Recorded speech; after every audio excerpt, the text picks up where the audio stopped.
bossing, may isang ale na makapal ang muka. Sa sobrang kapal ng muka, hindi nila maramdaman yung kahihiyan. O, itong babaeng to ay walang kahihiyan. Ipapakita ko sa inyo kung sino. Ayan, pasok.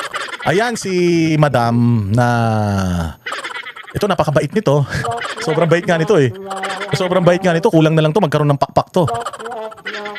Oo, sobrang relihiyosa din ito. Nanggaling ito sa eskwelahan ng mga, ng mga madre. Kaya ako magsalita siya para madre. Kaya lang ito pag nagsalita ito mga bossing, hindi marunong ito magsalita pag walang kodigo. Magbibigay na nga lang ito ng comments sa mga bagay-bagay, kailangan may kopyahan pa. Tapos gusto nito maging presidente. Okay ba sa inyo yun? At tigas din ang pagmumukha nito, no? Gusto pa maging presidente ng hinayupak na ito. Hindi nga nito maipaliwanag yung tawag dito, yung kanyang insertion. Natatandaan niyo si Katunying. Sinabi ni Katunying na laking taka daw niya, bakit may insertion? Ito si Madam Risa. Ha? Oo, may insertion. Nagulat din daw siya. Oo, so ngayon inilabas niya. Sabi niya may insertion si Risa, ganito yung halaga. Tapos nagalit to si Ating. Sabi ni Ating, wala akong insertion. Meron daw siya, hindi insertion yung tawag niya eh. Meron daw siyang, iba yung tawag niya. Nakalimutan ko na yung tawag dun. Oo, parang mas legal siya, mas magandang pakinggan yung tawag, pero parehas pa din yun. Amendments pala. Wala daw siyang insertion, meron daw siya amendment. O, so ngayon, pinahiya siya ni Franklin Drilon. Ito kaalyado nila to, dilawan tayo yun Sabi ni Franklin Drilon, naglolokohan pa tayo, galing din ako dyan sa Senado. Yung insertion, tsaka amendments, iisa lang yun. Parehas lang yun. So ito nagalit to. Sabi niya, wala akong insertion. Pinakita ni Katunying. Sabi fake news daw. Sabi ni Katunying, huwag mo kong sasabihin fake news. Hindi ko naman sinabi na magnanakaw ka eh. Oo, bakit kasi nagre-react ka kagad ng ganyan? Nang sinabi ko lang, may insertion ka. Ito inilabas ngayon yung ebidensya. Tragis may insertion nga. Meron siyang insertion na lumagpas din yata ng 1.3 bilyon eh. Oo, at yung mga insertions na yon nung inisa-isa, may mga flood control projects. Ang matindi, may lumabas pang isang listahan. Doon sa listahan na yun, lumalabas na siya yung pinaka-konting request. Diba? Lumabas doon na si Amy Marcos ang pinakamaraming request, si Chis Escudero ang daming request. So ang balita na yun, actually bilyonaryo yung nagbalita nun. Parang pinalalabas ng bilyonaryo na itong mga kandidato na ito, ang dami nilang request. Nung ipinaliwanag natin, yung request pala, hindi naman pala masama yun. Maganda nga yun eh. Kasi yung request pala, dumadaan yun sa Kongreso at saka sa Senado, hindi siya katulad ng insertion. Kasi yung insertion, yung BICAM na lang ang nagdidesisyon ng maglagay ng mga insertions na yan. Pero kapag nag-request ka pala, halimbawa meron kang 1,000 request, ibig sabihin ganun karami yung proyekto na gusto mo. At yung proyekto na yun, nakalista yun sa GAA. Nakalista yun mismo sa NEP, sa National Expenditure Program. Kumbaga nagre-request ka ng mga programa para sa mga mga constituents mo. Ngayon kung ikaw meron kang 1,000 request, ibig sabihin 1,000 serbisyo yung ibinibigay mo sa constituents mo. Alam nyo ba na itong si Risa, isa lang request niya? Isa lang. Doon sa listahan na yun nag-circulate naman yung listahan na yun, sa bilyonaryo galing yun. Isa lang yung kanyang request. Tuwang-tuwa yung mga alipores niya. Kita nyo, sasabihin nyo, corrupt, tas isa yung request, gago. Putangin na yan. Parang lumalabas din yan nung nakaraan, hindi ba? Nagkaroon ng mga comparison. Itong si Risa Ontiveros, ilang taon na tong senador? Magdo-12. Magto-12 years na itong senador. Matatapos na nga yung termino nito, yung dalawang term nito sa 2028. Kaya nga nagbabalak na tumakbo ng presidente. Sa 12 taon na yun. Napakakunti lang nung kanyang naipasang batas. Ang naipasa niyang batas, tila mo, parang wala pang 40. Samantalang si Robin Padilla, sa kanyang 3.5 taon, 4 na taon, meron na siyang 25 yata ng mga naipasang batas. Napa-approve na batas. Chinek din yung kay Senator Bongo, ganun din. Actually, nung tiningnan nga, mas marami pang proyekto sa kanya, sili tulapid. Ang ingay-ingay nito, walang proyekto. Kaya naman pala walang mga naipapasang batas ito, puro reklamo lang. Yun nga lang requested project, iisa lang. So ibig sabihin, wala kang nasa isip na na proyekto, programa para sa advokasya mo. Isa lang ang request eh. Ngayon, sa isang request niya, imagine niyo isa lang yung kanyang ni-request na nasa National Expenditure Program. Pag-check mo, meron siyang napakarami na mga insertions. Anong sabi ni Loren Legarda? Kung importante, yung insertion mo, sana inilagay mo sa NEP. Bakit hindi mo inilagay sa NEP? Importante naman pala yung mga flood control project na pinondohan mo, di umano.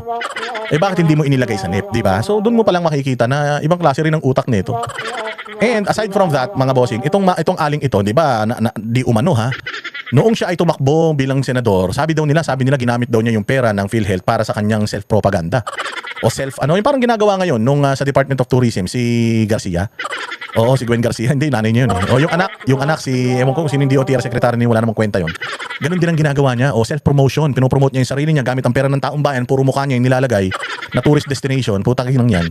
O ganun din ang ginawa nito, di umano, may mga ano daw to eh, may mga tarpaulin sa mga bus na nakalagay, Rizon Tiberos, tapos PhilHealth. Di umano ginamit daw nito yung pera ng PhilHealth para sa kanyang self-promotion, para sa kanyang kandidatura sa pagkasenador. Marami daw pera yun, billion din daw yun. Ngayon, pinasosoli sa kanya yun, sinoli na ba niya? Wala pa, hindi ba? O, tapos ano pa, yung mga lumalabas na bali-balita tungkol dito, yung ano pa, yung alias Rene. Aside from alias Rene, yung hearing nung sa War on Drugs, yung kay Kian De Los Santos, yung kidnapping. Yan yung mga kinaharap nito. O, so linis-linisan, bait-baitan, putragis yan. O, sabi ko nga mahihiya talaga si Satanas sa mga ito. Oo, mahihiya talaga si Satanas. Ang babait nito sa Facebook, ang babait nito sa mga social media accounts nila, self-righteous itong mga to. Sabi ko nga sa sobrang linis nitong mga to sa social media, kung merong langit ang social media, mauuna sa langit yung ano nito, yung kanyang social media account. Pero sa totoo lang, ang dami mga kinasangkutan din itong aling ito, at lahat yan on record. Lahat yan naibalita na, at lahat yan makikita mo sa mga comment section every time na lumalabas yung pagmumukha na yan. Nakalagay yan dyan. Hindi niya pa nasasagot yung mga yan Oo, hindi niya pa nasasagot yung mga yan. Ngayon, tinanong siya rito sa isang interview at sinabi nga, Slayer daw siya. Slayer daw siya ni Inday Sara. Pakinggan nyo yung tanong nitong ulol na taga-media na alam naman natin na lahat ng ito propaganda. Ma'am, despite the many controversies of the Duterte, the confidential funds, the impeachment, the Hague detention, do you believe you can slay her? Tingnan mo yung tanong, despite daw nung impeachment, nung ICC, nung kung ano-ano, do you think you can slay her? Oy, alam mo, kung si Bongbong Marcos ang ginanito, o kaya si Inday Sara yung ginanyan, do you think you can slay Bongbong? Kung si Inday ang ginanyan, nako, ano na naman yan? Grounds for impeachment na naman yan. Iimbestigahan na naman yan ng DOJ, ng NBI, ng Ombudsman, at kung sino-sino pang mga self-righteous na mga ahensya ng gobyerno. Kasi when you say slay her, papatayin mo siya. Kung gagamitin natin yung logic ng mga tanga, yung logic ng mga dilawan, ng mga pulahan, ng mga abnoy, yang ganyang tanong, pag sinagot mo yan, naku po, ano yan, death threat na naman yan. Di ba? Death threat yan. Natatandaan nyo, sabi ni Inday Sara. Plano akong ipapatay ng mga yan. Huwag kayong mag-alala. Pag ako namatay, may kinausap na rin akong tao para patayin sila. Takin mo pag ako namatay, pag may nangyari sa akin masama. So, conditional yun. Mantakin mo, kasama yun sa grounds for impeachment. Diba? Pero pag si Rizon Tiberos tinanong, can you slay Inday Sara? Putsang ina, sumagot siya, yes. Putsa yan. Bakit pag kasi Inday Sara, pwede yung ganyang mga salitaan? Diba? Pero bobo rin kasi yung nagtanong sabi nung nagtanong, can you slay VP Sara? Anong sabi? Buti nga yung co-host sumagot Politically.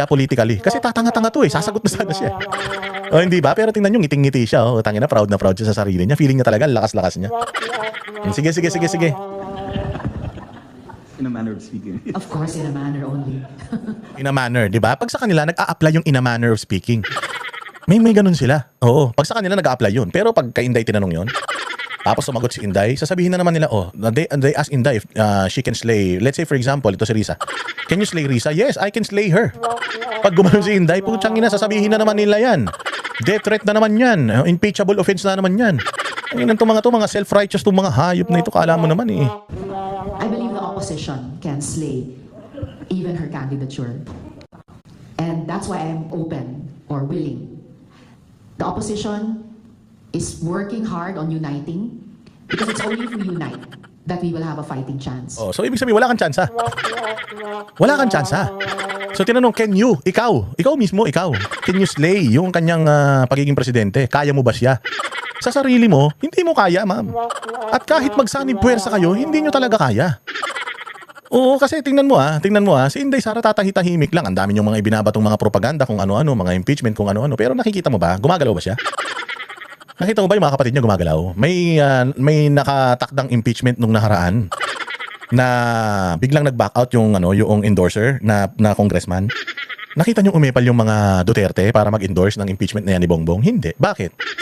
Nakita mo, isa pa. Nakita mo si Inday Sara pagdating sa impeachment, is she trying to stop the impeachment? No. Kasi nga, alam ni Inday Sara, she can slay all of you. Figure of speech lang yan she can slay all of you. Yung mga political careers nyo, pinatay niya na yan noon pa. Yung mga Duterte, pinatay na yung political career ng mga buwakan ng inang mga dilawan. Kaya nga may 8 diretso Yung wawalong kandidato ninyo, putang ina nyo, wawalo na nga lang yung kandidato ninyo, wala pang nakalusot kahit isa. Maswerte ka nga Maswerte to kasi noong 2019, simula nag-ingay lang yan 2016 hanggang 2019. Nung 2019 to 2022 tahimik na yan. Hindi na siya bumabanat sa mga Duterte kasi alam niya delikado 'yun. Nung nanalo na siya, diretso na siya ulit sa pagbanat sa mga Duterte. Pero nakikita niya si Inday Sara, ini-stop ba niya yung impeachment? Hindi, because she's ready to kill it. Sabi nga niya, I want bloodbath. At saka pagdating dyan sa 2028 elections, hindi niyo siya kaya. Kasi kung kaya niyo siya, di sana hindi niyo siya pinai-impeach. Kung kaya niyo siya, sana hindi niyo siya sinisiraan ngayon. Kung kaya niyo siyang talunin, sana hindi ka nagtatawag ng unity, kakain ka ng suka. Kakainin mo yung suka mo, mantakin mo, isinukan niyo na yan. Never again to martial law. Ang daming pinatay na mga kabaro nyo nung martial law, gigil na gigil kayo. Si Eta Rosales nga, putyang na mamamatay na lang. Hindi pa siya nakakabawi sa mga Marcos, tapos ngayon kakampi nyo na. So kakain kayo ng suka. In order for you to have a fighting chance, kailangan yung kainin yung mga itinain nyo na. Paano kayo mananalo kay Inday Sara? Igigil na gigil na taong bayan. Paano ka mananalo kay Inday Sara? Wala kang ginagawa para itong administrasyon na ito. O kasi sinasabi mo na kailangan mong makipag-unite sa administrasyon na ito in order for you to defeat Inday Sara. So kahit magnanakaw tong administrasyon na ito, magpipikit mata ka para lang matalo mo si Inday Sara, di wala kang kwentang tao. Akala ko ba makabayan kayo? Akala ko ba para kayo sa bayan? Nagnanakaw yung administrasyon tapos hindi kayo tapos hindi nyo sila pinapanagot, tapos gusto ninyo talunin nyo si Inday Sara para syempre pag nag-unite kayo ng mga yan, di tuloy-tuloy yung pagnanakaw niyan. O imaginein mo, kung ito si Risa Ontiveros ang ginawa nilang standard bearer, siya ang standard bearer ng mga dilawang ulol at siya din ang standard bearer ng mga ng mga pulahang tanga, magme-merge sila. Ang sentro ng ngayon ng investigasyon na kay Bongbong Marcos. So you're willing to unite with Bongbong Marcos na di umano magnanakaw? Para lang patayin niyo si Inday Sara, para lang patayin niyo yung chance ni Inday Sara maging presidente. Ay my goodness. Panis. Oo, wag niyo nang pangarapin pa, Risa Ontiveros. But if we unite, and if we campaign smarter, if we reach out... Paano yung campaign smarter? Smartmatic ba yan? Ha? Para nagpapahiwatig ka na, mukhang mag-smart magic kayo At saka paano yung campaign smarter? Ano yan? Bibili nyo ba lahat ng mga putante? Again, Risa Ontiveros, Visayas Mindanao pa lang. Visayas Mindanao pa lang overwhelming ng support sa mga Duterte. Naiwanan na-neglect ang Visayas Mindanao simula naging presidente si Bongbong. You expect that the people that hated the Marcoses too much ngayon, if you merge with them, you think you will win? Ang dami ng mga loyalista na hindi na loyalista di ba? Tingnan nyo, si Chavit Singson, Ilocano yan. Si Respicio, Ilocano yan. Si Mamba, Ilocano yan. Do you think these people will campaign for whoever Bongbong Marcos is going to yung kanyang ikakampanya pagdating ng 2028? Walang solid north. Kung gusto nyong manalo, makikipag-tsuktsakan kayo sa mga pulahan para lang manalo kayo, wala na Wala na silang kapangyarihan kasi the very people that helped them sa norte, yun din yung mga tao nagpa-file ng impeachment against them. Bopols talaga to Tsaka isa pa. Alam mo kung may tsansa para manalo or sa mga dilawan, si Leni Robredo yun. Kung meron sa mga dilawan na may fighting chance, at least hindi mananalo, pero may fighting chance. Si Leni Robredo yun. Hindi ikaw. Sino ka ba? Ano na bang naitulong mo sa bayang Pilipinas na significant na hindi ka nila makakalimutan? Buti pa si Leni Robredo kahit paano gusto niyang gawing rosas ang bukas. Pero ikaw wala Wala talaga, madam. Muntik ka na nga hindi manalo. Hindi ka nga pumapasok sa top 10 O top 5 man lang Tapos gusto mong maging presidente ng Pilipinas? Accompany, listen to, hear, act on what Filipino citizens and voters are saying and will be saying for the next 2.5 years. We can slay her. We can slay her, lakas. Bilib na bilib kami sa tapang ng apog mo, madam. Bilib na bilib kami sa tapang ng apog mo.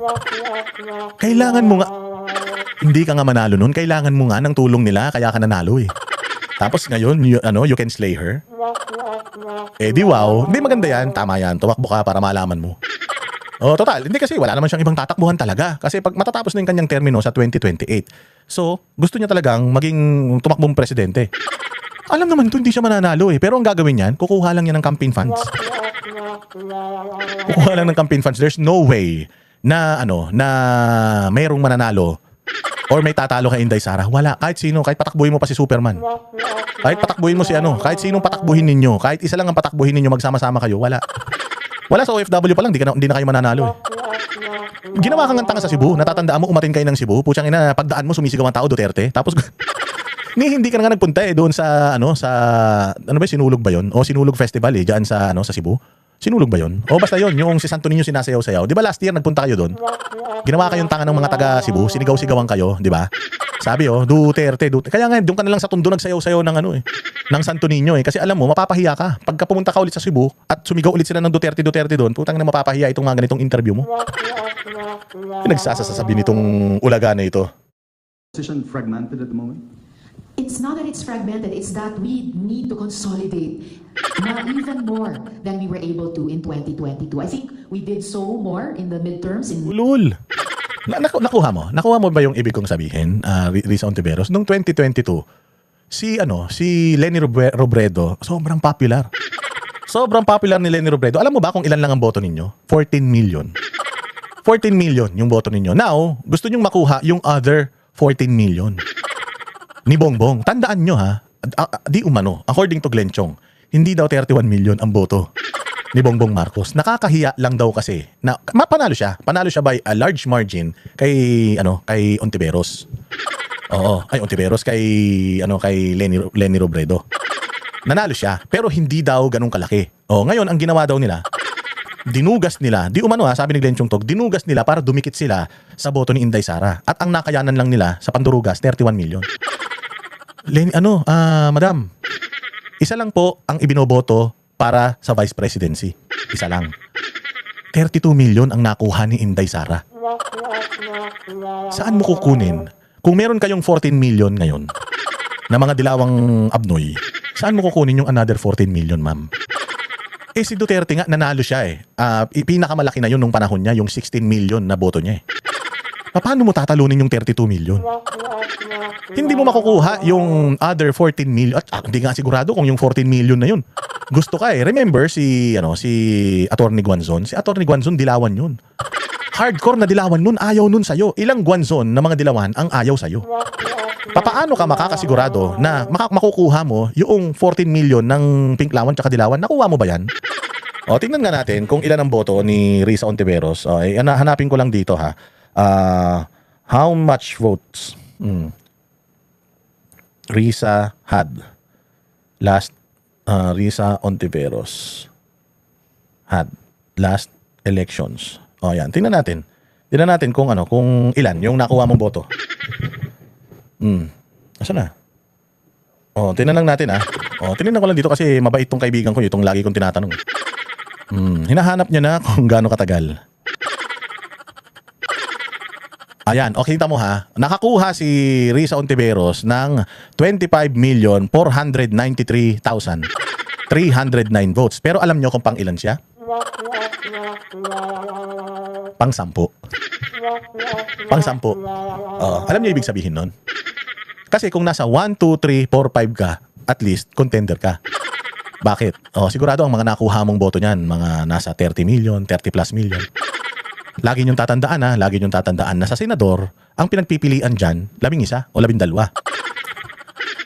So kaya ka makakuha ng ganyang kalaking boto. Kasi yung bumoto kay Kiko Pangilinan, boboto rin sa'yo. Yung bumoto kay Bam Aquino, boboto rin sa'yo. Ganyan. Kaya baka yun ang pinagmamalaki mo Hindi po isang posisyon lang pinaglalabanan dyan. Sa buong history ng eleksyon ng Pilipinas, ang pinakamalaking boto na nakuha ng isang kandidato na isa lang ang binoboto, Vice President Inday Sara at 32 million. Kung hindi ka nga nag-number 1, na senador, United pa yan hindi ka pa nag-number 1 na senador, paano kang mananalo kay Inday Sara na pinakamalaking boto ang nakuha sa buong history ng eleksyon sa buong Pilipinas? Diyos ko po, hindi mo naiisip yan? Si Robin Padilla nag-number 1, si Senator Bongo nag-number 1. Yan mga yan, pwede. Oo, kasi sila yung may nakuhang pinakamalaking boto sa buong Pilipinas sa mga senador. Pero ikaw, number 10, munti ka pa malaglag. Mantakin mo, 12 lang kailangan. Tangina, kung nautot ka ng bahagya, hindi ka nakapasok. Ang mga pwedeng maging presidente, yung mga popular, 1, 2, 3, 4, 5. Pero kung nandun ka sa 10, nasa laylayan ka, ikaw literal na nasa laylayan, wala kang pag-asa. Tangina, ang kapal-kapal naman ng mukha mo, kukuha ka lang ng pera, sigurado ako dyan. Hindi, ito opinion ko lang pwedeng mali ako. Pero feeling ko, syempre hindi na siya senador. Wala na siyang posisyon. Tatakbo siya, sana mapili siya. Syempre may mga pondo yan. Alam naman niya, hindi niya ibubuhos yung pondo na yan. Kasi alam niya hindi siya mananalo kay Inday Sara. Diba? Hindi kumikita ang kabuhayan niya. Pero pwedeng hindi totoo yan. Ano ko lang yan, spekulasyon ko lang yan. Kasi sa panahon talaga ngayon, kaya nga ang mga Dilawan, si Bongbong, wala pang, kaya nga si Tito Soto, nauulol na eh. Kaya ang gusto ni Tito Soto, anuhin na yan eh. Ma-impeach na yung dalawa para, yun lang ang pag-asa niya para maging presidente ng Pilipinas eh. Para maging leader ng Pilipinas eh, di ba? last year, but we need to do so even more for 2028. And So inamin din niya dito, she can slay Inday Sara kung hindi natatakbo si Inday. Siya rin mismo nagsabi na if hindi niya makukuha yung boto na nakuha ni Bongbong, sigurado hindi siya mananalo kay Inday kahit makuha niya yung malabong makuha niya yung 31 million ni Bongbong. Oo, kasi tinanin niyo ito si Inday Sara, ito si Bongbong. Yung mga bumoto kay Bongbong Marcos, lahat bumoto kay Inday Sara. Kaya nga nagkaroon si Inday Sara ng 31 million na boto eh. Pero hindi lahat ng bumoto kay Inday Sara bumoto kay Bongbong Marcos. Kaya nga plus 1 million eh. Yung kanyang yung boto sa kanya eh. So ibig sabihin, hindi mo makukuha yung boto na nakuha ni Bongbong Marcos kasi kaya nagkaroon si Bongbong Marcos ng ganung boto dahil kay Inday Sara. Tanga ka ba?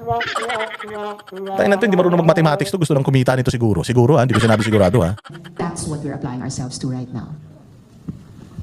Any more questions from the floor? Barnaby? President in 2028. I will run if the United Opposition chooses me. If the United Opposition chooses you, nek mo. May pangarap si Tambaluslos, ano ka ba? May pangarap din si Tito Soto, ano ka ba? May pangarap si Leni Robredo nga nag-back out na pero pinipilit ni Kiko Pangilinan na tumakbo, ano ka? Tanggapin mo na ang katotohanan, Rizon Tiveros, balik kalsada ka na naman. Oo, tanggapin mo na ang katotohanan. Kung ako sa'yo, sa 2028, mag-congressman ka na lang, mag-party list ka ulit. Doon sa Gabriela ninyo, yung Akbayan, ganyan, doon ka lang mananalo. Oo, maniwala ka. Pero sa national, wala na. Huli mo na yan, ma'am. There's no choice yet. Oh, it's a work in progress. Yes, there's a process going on. Ayan so siya mismo. Nagpaparinig pa lang siya sa mga campaign funders. Gusto niyang siya ang maging standard bearer pero alam naman natin na hindi siya ang magiging standard